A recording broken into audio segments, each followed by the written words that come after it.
Welcome to another episode of Galactic Ambassadors Podcast. My name is Julia Balaz, your host, and today I'm joined by Claudia Langhein, who is originally from Germany, but joining us today from beautiful Mallorca. Welcome, Claudia.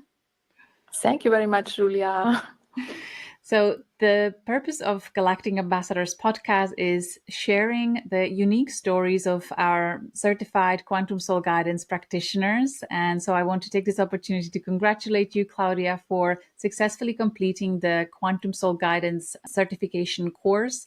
It's beautiful to see your passion for astrology, which you have been working as astrologer before, and you have a very unique niche of also working with animals through astrology, and in particular with horses. And it's such a beautiful thing for me to witness how every certified practitioner offers such a unique perspective, such a unique gift to the whole community, really growing in all possible directions. It just warms my heart to see, and I'm so curious to hear your story. Looking at your beautiful website called Flower of Love, That's Flower right, yes. of .love. Love. Reading your about page, such a long list of every possible holistic modality that you've explored, really unique, powerful, incredible modalities. It's clear that you have such passion for studying evolution of consciousness and really being in service to others, really building your skill set. So there are so many amazing ones that you've studied. And I love the addition at the very end where you said, out of all these incredible modalities, you learn the most through life itself, through relationships with your parents, your daughter, your ex-husband, and the beautiful animals that you work with. And it's so true, really. We learn and evolve the most through our immediate relationships. So welcome to the podcast. I would love for you to start with, how did life guided you towards following and developing this passion you have for seeking truth and studying these different holistic modalities, including astrology, psychology, and all those beautiful things on your website? Where would you like to start? Well, so it's a long life, and maybe it's just like another life. I studied economics, and I worked for several years for publishing houses as a product manager, but I had not so much contact with people, and I was really missing this, and so I started to quit this, also with all the studies and everything, and I got another practice in psychotherapist issues, and that's what I really love, because with my Scorpio ascendant, so I always want to dive deep, and so that's really what I love to do. And I did lots of mindfulness-based stress reduction and those things which all have to do with consciousness. And it's also since 25 years that horses in my life. And so it's really, I think, we shift in consciousness for me with astrology and with the horses. And so astrology, it's also a long time I'm with it. It's when my soul grandmother passed away in 1997 it was. So really long time ago. And it was not very nice as she passed, and I really felt very pity. And afterwards, I got a lot of cues with the astrology, and so with this I used it also with people I worked with, and also just in my old job, and it got always the things together. And so I started with astrology, a lot of my own, and I read so many books and things, and astrology developed so fast, like everything developed very fast the last years. And so my second encounter with astrology was when my mare died, my heart mare, in 2018. She brought me astrology. And so I astrology with the normal astrology. And, for the Maya astrology, the Sirius and the Pleiades are very, very important, because so they have their 55-year cycle.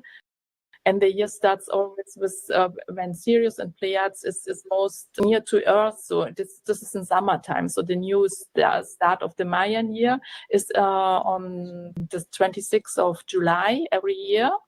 And so you make your 52 years, and you have all these big cycles like the 26,000 years, which is also an astrology. So I see a lot of things together.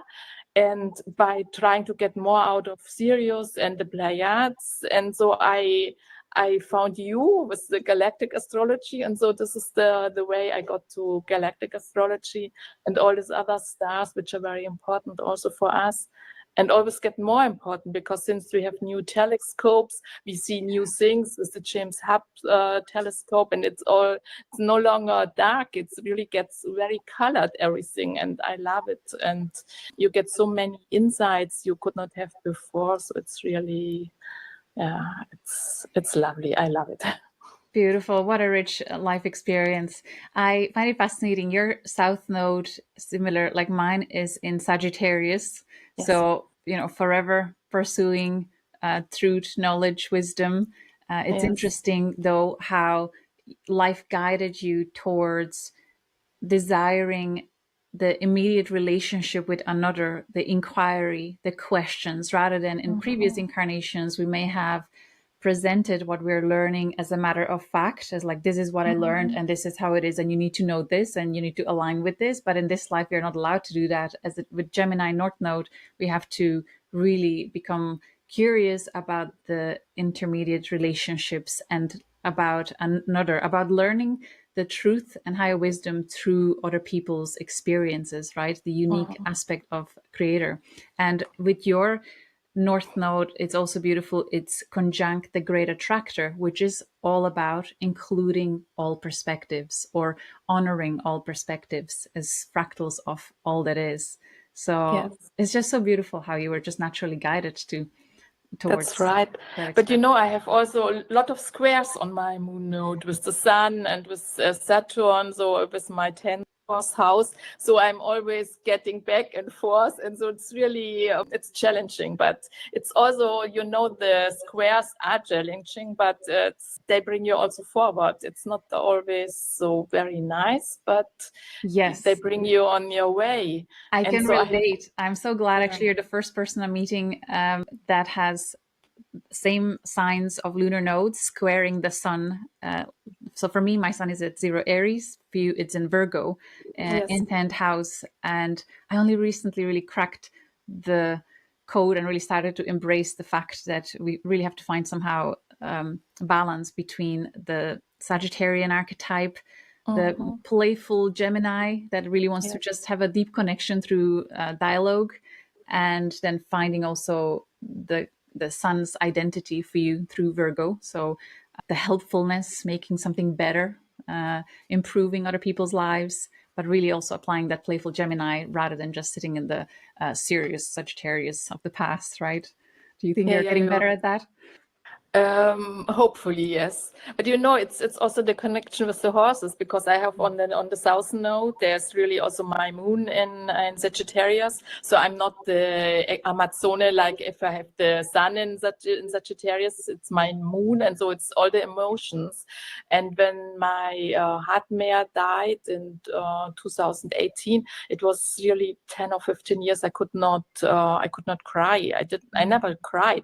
And when she passed away, I don't know how many liters I cried, and since this, it's everything open. So if somebody tells me something emotional, I start crying immediately. And it was really Flirty who opened this channel with me, and so for me, the horses, they do very, very much of these emotional things. And so and for this is also that I want that other people can benefit this, because I benefited so much. And you don't need to ride or own horses. It's really the horses, they do it for everyone who comes here, and you will feel it. And it's often in the field of the horses, if somebody comes, especially people who do not have nothing to do with horses. But if you go there, we have so many traumas, and the horses are here with all their presence, with all this big Haas field, like the Haas Mass Institute. They have a Haas field that's 5 or 7 times bigger than ours. And so really you stay there, and like everybody starts to cry in the beginning, because everybody has so much tension and feelings and struggles, and they get them away from us. It's enormous, like they do. And also astrology does, because if you have the clues, you can also open things which are so much blocked, like my T-squares. I have so many blockages, but if you know them, you can just adapt and do something with them. And so, as you know, astrology and horses, they are both very, very, very helpful for me. So much guidance there. Yes, absolutely. Did you have a chance to have a birth chart for your beloved friend, the mare that passed away 10 years Yes, ago? yes, And how, yes. what was the most profound information or guidance that you were able to see? Did you perhaps even look at the synastry of your relationship, or tell me Yes, I more about did. that? And what I often have, I have Lyra Alatfa, which has lots to do with music. Lyra And Altfar, the star. Lyra Alatfa, yes. And also one mare who's ill now. She stays with me since 10 years. She has laminitis. And she also tells me that her body is not to move. Her body is frequency. It's like a crystalline frequency. And she tells me also it's not so important how the body is, but really to get this frequency down. And I have also a melody I sing with her, and I did it also with my mare who passed away. She sends me music, she sends me songs, and I know immediately that's from her, and still by now she does it. And that's really this combination of Lyra Alatfa. And then it's what is really strange. I talked to her, and she says she's in the central sun, and she will not incarnate more on Earth. And then I looked in her galactic chart, and it's Uranus, Pluto, and Neptune, the planets. When they have conjuncts or opposites, you have very old souls here on Earth, and so many charts more than I have. But for me, Fleury is the only one. She has 3 conjuncts there. I have no chart with 3 conjuncts there. So she's such an old soul, and she decided it's now fine. She has done everything, and she says she will not. She's now in the central sun, and it's fine for her. So That's wonderful to be able to see that validation through galactic astrology. Yes. What are some of the experiences that your clients had since you certified? It was actually a few months ago, I think in April, as a QSG practitioner. Is there any session or story that comes to mind from including the galactic astrology or so of the horses? Is there any story that you would like to share that comes to mind? Yes, I have a small group, because this is with the things of the ill animals. So it's a really a big challenge, because normally you euthanize animals who are ill, which do not serve nothing. It's especially for horses, because horses cost a lot of money, and if you cannot ride them, and if you can nothing do with them, we are always doing. And Juani, my mare, says it's being, it's not doing, it's being. She always tells me, she tells me she's the anchor and the bowl, and I have to get this patience in it. It's really incredible. And also with this body she has, and she says she is she has a grid function, and there are also other horses, and I know this also in Germany. There are some horses with people sure like me, a little bit similar like me, because normally if you don't think the thing like I do, you would euthanize animals like this. And so it's also for those animals, it's really a unique life, because normally they could not go with their life until this point. So it's really something new for us, and it's not always very nice. But you see, with my Scorpio ascendant, and she's Scorpio, the mare I speak for, and she always tells me these stories, and how she's connected with other horses. And I asked her also why she doesn't have a healthy body, and she says it's important that she came here, and she says she would never want to come with a human body, because as human you go through the river of Lethe and you forget everything, And the animals, they don't forget everything. They're always connected with everything. It's we cannot read them often. That's such a powerful message. And it's actually beautiful to see shift happening also in this sphere of human animal experience, because I've heard several stories of people who are becoming more conscious of the interconnectedness of all life. And when they do work with horses, they do not euthanize after they get injured, and they do go through the journey that is quite profound, as you're describing. So it's beautiful to see that. I believe it's happening in bigger and bigger numbers. But of course, through divine synchronicity, these horses are guided towards people that do save them, and then and they are connected. That's the thing. It's only I knew only a few of them by now, because but I'm very interested in it, and I looked also at the galactic charts of the horses I know, and they all have Sirius A, they have Crux A Crux, and they have Ophiuchus. Wow. So Sirius A, for any newbies to galactic astrology, even in a horse chart, indicates profound quality of being able to support emotional body healing quite powerfully, an understanding of these ancient traditions, really how the mind, body, soul, spirit connections work, how to realign to the center. Then we have Crux, a Crux star. I often see it with people, so now also with animals, who are able to hold sacred space in presence of deepest emotions, of deepest trauma, of the heaviest stories on earth. This alignment really helps to stay strong and transmute the darkness into light. And the Ophiuchus, or I believe it's Rasalhag star, also it can be considered as the 13th sign, or the metaphysical embodiment, when all 12 archetypes are integrated.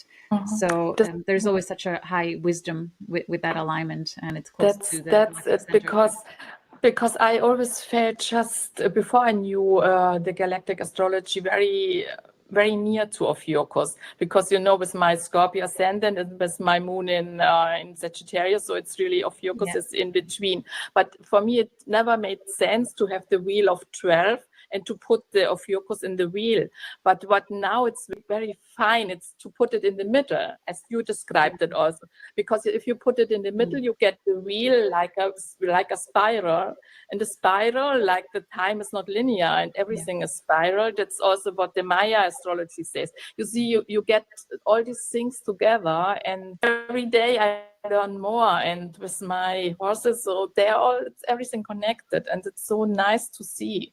And also the centaurs, I like to work with them, especially Chiron, everybody knows, but also with Chariklo, because for me, as the wife of Chiron, so I think what the horses do, they have all this presence. The wound of Chiron you never can heal. And Chariklo, she stands there just with open arms, and she stands and she keeps everything there. And this is like Juani does. She says she's the anchor, like the wound with Chiron, and also the bowl. So it goes everything in this bowl, and we have just to be with it, and not to evaluate it, and to do something, and to try to heal it, and always with doing. She always says to me, no, stay calm and listen. Just hold presence. Hold presence, yes. That's it. I've witnessed it so much, and especially if we then stop resisting the emotions. And it's the holding presence that allows for another to actually go into the depths of the emotion, and that's when it dissolves and you return to the center. It's a very powerful practice. I'm so grateful that you are able to hold that safe space for your clients, and what a gift to have the higher perspective of the galactic astrology, and also the decades of your experience with deep trauma, taking also the psychological understanding. Truly such a gift. What do you feel most excited about this year as we're going through all these activations? Where do you feel your role is taking you?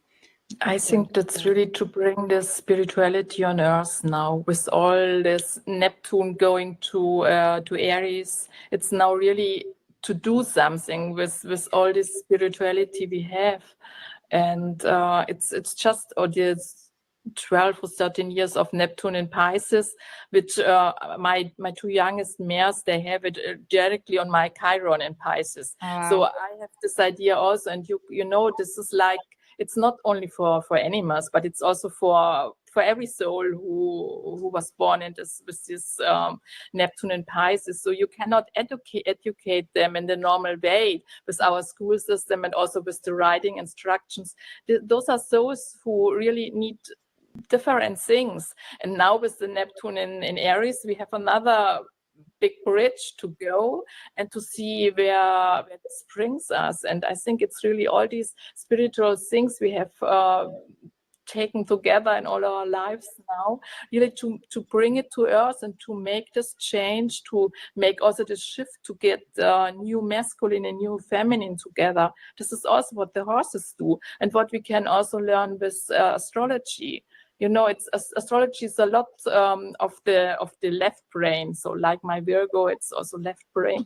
But the Maya astrology is very right brain. And I think with the Galactic Astrology, we bring it together. I remember your example that the last time that the Milky Way goes in the right.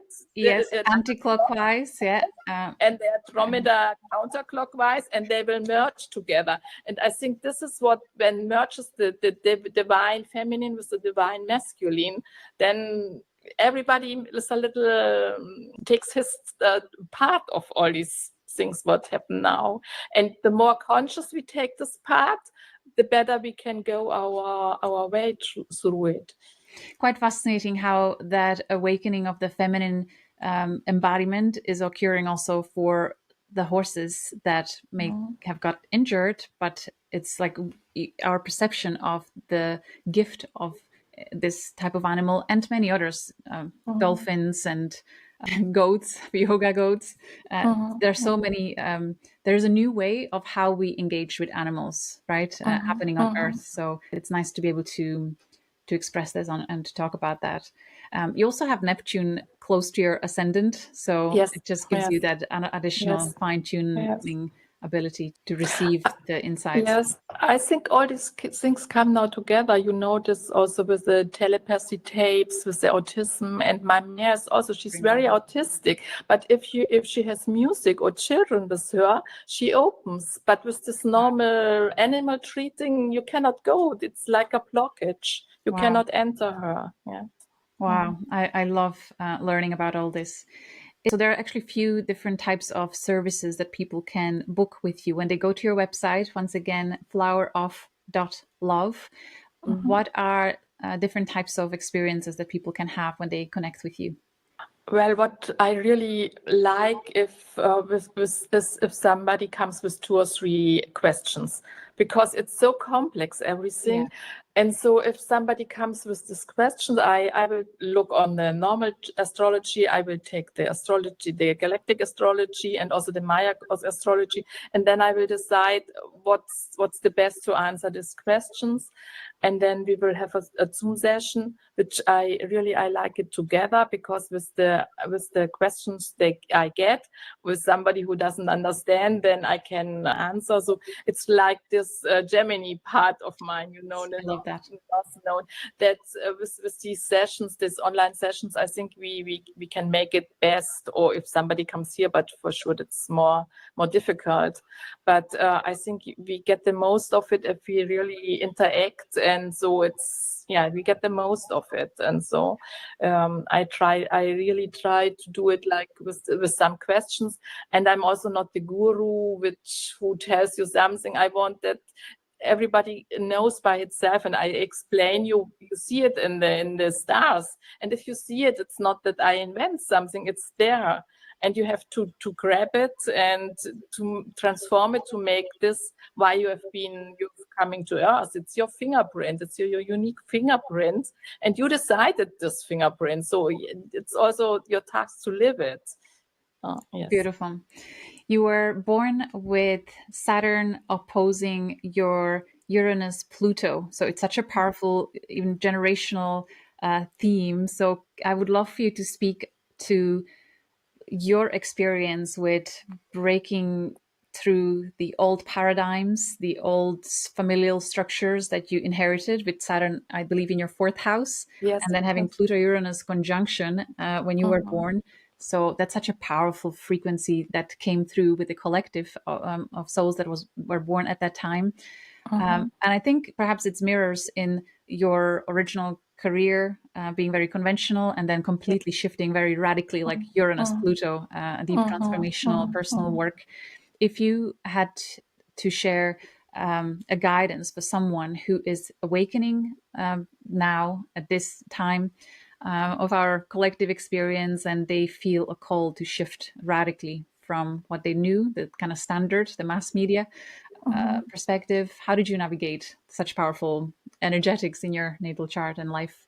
For me, it's nature. It's nature in general, and for me, the horses in particular. And for this also, I want to create horse human communities. That's also an association I founded 3 years ago, really to get people and horses together to live their full potential in living areas which are really adequate for the horses and for the people. Because if you put the horses in a box, or people who have horses in a box, they are also by themselves in a box, because if not, you cannot support it, that the horses are there. So it's your box too.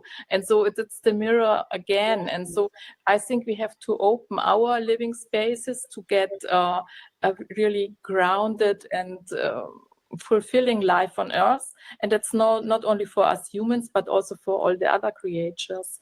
And for me, it's the horses, because for cats and dogs it's much more easy because you can have them in a flat, but horses, they need a space, and we have to get really new possibilities, new ideas how we can create spaces. And maybe it's easier in Australia or in the United States, but in Europe the space is not so big, so we have to get more ideas, more these Uranus things, to leave behind the Saturn, but not only leave it behind, but to integrate it, because Saturn is also the structure, it's also the earth we live on, so it's everything together. I think we And have the to really responsibility. combine it. Yes. Amazing. You have also your YouTube channel. Can you tell us a little bit what type of content do you share in relation to your work with horses on your YouTube channel? Well, yes, I had a congress, Living with Horses, but everything for sure in German. But I have all the interviews now free for it. And I think it's really this concept I have to live with horses. That's really my theme. And living with horses, and also to combine it with astrology. Because if you live together in groups, whether they are groups with horses or humans, you have to know very well yourself. Yeah. And so with the tool of astrology, you can learn this, and you can also learn to accept like other people are different than you, and how you can get to them, and not with the Scorpio and you do put them in an angle and he cannot come out anymore, but really to understand how the other person works. And so you go in his wounds, like the Chiron wound. If you see it, you can try to integrate it. You can help the others, and by helping the others, you help yourself. And so we make the world really rounder. And also this feminine and masculine type, everyone has it of us. And so we can try to integrate it in the way it's good for us and also for the community we live in. Thank you. I'm trying to think about a person that may be in a relationship with horse or horses, working with horses, and then they encounter their beloved horse getting injured. Would that be a good time to book a session with you where you can perhaps look at the astrology of maybe the incident or the developing illness of the horse, and what kind of guidance can you bring in to support that kind of transitioning journey? Can you share a little bit about that type of client inquiry that comes in? Yes, because I think, or I'm sure everything has a reason. So when something happens, like an injury, like an accident or something, even if you fall from the horse, there's something that just accumulates. It's not the sudden thing of Aries. There's always a story behind it. And with this, you see if it's something more acute or just something chronic, which was developing over time. And those are things you can see in the chart. with the personality of the horse and also the personality of the human, and the interaction he has with his workplace, with couple things, or with the family, parents, children. It's always some root of it, and when things happen, there's a root. And also what the horses mirror for us, they are so connected with us. And often they really take burdens for us. And so, have you seen that in your work too? That horse takes on Yes. an illness, so it doesn't have to manifest in our life, and it carries it for us. I think that not only horses do it. Yeah. I think Same with dogs and cats most often. Yes. What about someone who experienced a loss of their beloved horse, and they may be able to get the horse's birth chart? Is it important that they have birth time for the horse, or? Well, I use the pendulum. With the pendulum, you can get it, because normally I think sometimes you don't even know the date, but the time, it's really like nobody knows it. The birth time. So I you think have your way to get an accurate I use the chart. pendulum also for my own animals, because I don't know it yet. Very good. That's good to know. When a horse passes away and a client comes to you with the details, are you able to tune in to the spirit of the horse and receive a message, and kind of being like an animal whisperer also from the other side, and offer guidance and comfort? Yes, and I see also here the Galactic Astrology helps. Like I see it also with my animals. It's that there's always the connection, and I think it's the connection always between the human and the animal, because if not, it would not have been with us. Yeah. And so we would not have this wound. It's a wound, like it's a chiral wound if a beloved soul passes away. And for me, it's not a difference whether it's a human soul or animal soul. I think they have the same importance, and especially going deeper in the animal soul, they are so, as I said before, they are so connected, and we lose a lot of things with the river of forgiveness. But the animals, they are always connected, and for this they read so much of ours, and they get also ill for things that we don't see or we don't want to see. So powerful to know that. You offer sessions in German, in English, but I've noticed also in Italian and Spanish. Do you speak fluent all these languages? Yes. That's amazing. Very good. Well, is there anything else that I didn't ask, I could have asked, that you would like to share with the audience as we close? Well, I think we are fine with this, and so I'm so grateful, Julia, for all I could develop with you, and I'm still developing, because the group we have with the Galactic Astrology practitioners also, we can communicate by each together. Yeah. And we can intershare things, and even if somebody doesn't know in some sense, and so we can join our knowledge, our wisdom together. And I think this is really a beautiful community you build it there, and I'm so happy to be part of it. Yes. Thank you so much. I am so focused on uplifting you and every other Galactic Ambassadors interviewee that I always forget asking about how was your experience with the course, as that too is a wonderful opportunity to hear about the feedback and your experience. You were with the course for just under a year. I think within 11 months you managed to get your certification. And so since you already were familiar with a lot of the astrology, and you did so much of other work, how did you find the content of the course, those different sections from astrology, galactic, the intuitive, and also the business side of things? Can you talk a little bit about how you experienced the material over the year? Well, it's really helpful from every side. You said it's the business side. You give suggestions. You have also your website. Also, clients can come through your website, so that's really helpful. And all the material you give, it's not only the Galactic Astrology, but even somebody who does not know so much on astrology, you do also the normal astrology. You describe all the planets, the combinations, the squares, the conjuncts, and everything, how it works, and have links to other sites, and we can intershare. You make Zoom calls. It's everything. And so I think with astrology, it's a lifelong learning. You will always learn, and it's so much new. And also Chariclo, thanks to Melanie Reinhardt, I know it, and I developed it, and I saw how well it works with the horses. And all the horses are Chariclo for me, and I did not know this before. And so they are always getting new things out, and also the connections you have, the videos you post, the videos you do, and also the participants of the course. So they have so much wisdom and knowledge they share. It's and everybody grows with everybody. It's like the Maya astrology also. It's everything interwoven, interconnected, and so that's so nice to share all these things and to grow with it. Yes. Thank you for sharing it so beautifully.